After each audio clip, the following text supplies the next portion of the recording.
कहते हैं कोई भी जंग सिर्फ हथियारों से नहीं लड़ी जाती, उसके लिए आपके पास अपने दुश्मन की सारी जानकारी होना बहुत जरूरी है। और इस काम में इजराइल का कोई तोड़ नहीं है, क्योंकि इजराइल की खुफिया एजेंसी मोसाद दुनिया की सबसे बेहतरीन एजेंसीज में से एक मानी जाती है। इजराइल के मोसाद एजेंट्स ने ईरान में इस्माइल हानिया की हत्या तक कर दी थी, लेकिन अब ऐसा लगता है कि ईरान भी इसी रास्ते पर चल पड़ा है, क्योंकि पिछले 2 दिनों में इजराइल में ईरान के लिए काम करने वाले इजरायली नागरिकों को अरेस्ट किया गया है, जो ईरान के लिए सीक्रेट ऑपरेशन के तहत यहाँ बड़े हमले को अंजाम देने पर काम कर रहे थे। इजरायली पुलिस और शिन बेत ने कल 30 साल के व्लादिस्लाव विक्टोरोसन को रमात जगन से अरेस्ट किया था। विक्टोरोसन ईरानी ऑपरेटिव मारी होसी के इशारे पर काम कर रहा था। शिन बेत के मुताबिक मारी होसी ने विक्टोरोसन से पिछले साल अगस्त 2023 में सोशल मीडिया के जरिए संपर्क किया था और इन दोनों ने 18 साल के एन्ना बर्नस्टीन को एक अन्य स्थानीय को हायर किया। और अब इजराइल पुलिस ने पेटा टिकवा के एक निवासी को ईरान के आदेश पर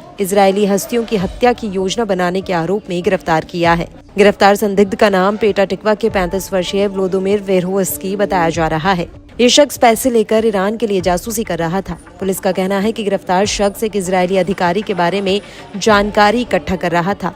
पुलिस के अनुसार वेरोव्स्की एक इजरायली वैज्ञानिक की हत्या की साजिश रच रहा था और उसके लिए हथियार हासिल करने की हद तक चला गया, जिसे गिरफ्तार कर लिया गया है और अब कोर्ट में पेश किया जाएगा। आपको बता दें कि ईरान और इजराइल बीते कई महीनों से आमने सामने हैं। दोनों देश एक दूसरे पर मिसाइल हमले भी कर चुके हैं। इन सब के बीच इजरायली सेना के सामने बड़ा संकट खड़ा हो गया है। ये संकट डिफेंस सिस्टम मिसाइल इंटरसेप्टर की कमी की वजह से आया है। फाइनेंशियल टाइम्स ने अपनी रिपोर्ट में बताया है कि इजराइल को इंटरसेप्टर मिसाइलों की कमी का सामना करना पड़ रहा है। यह डिफेंस सिस्टम उसे ईरान और हिजबुल्लाह की किसी भी संभावित हवाई हमले के खिलाफ सुरक्षा देता है। बहरहाल इजरायली अधिकारियों ने इस बात पर जोर दिया है कि उनका पलटवार ईरान की ओर से किए गए हमले से काफी बड़ा होगा। ईरान ने इजराइल पर 180 बैलिस्टिक मिसाइलें दागी थी। इजरायली सूत्रों ने कहा कि उनका फोकस ईरान के खिलाफ जवाबी हमले की तैयारी है। इसमें किसी भी तरह की हिचकिचाहट या देरी नहीं है।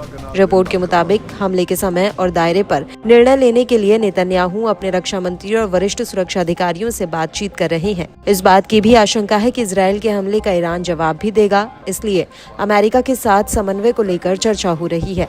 हालांकि ब्रिटेन में स्थित सऊदी अरब के अखबार अशरक अल अवसाद के मुताबिक ईरान ने संकेत दिया है कि अगर इजरायली हमला सीमित होता है तो संघर्ष का ये दौर यहीं रुक जाएगा। रिपोर्ट के मुताबिक कुछ इजरायली अधिकारी मानते हैं कि ईरान संघर्ष विराम में रुचि रखता है।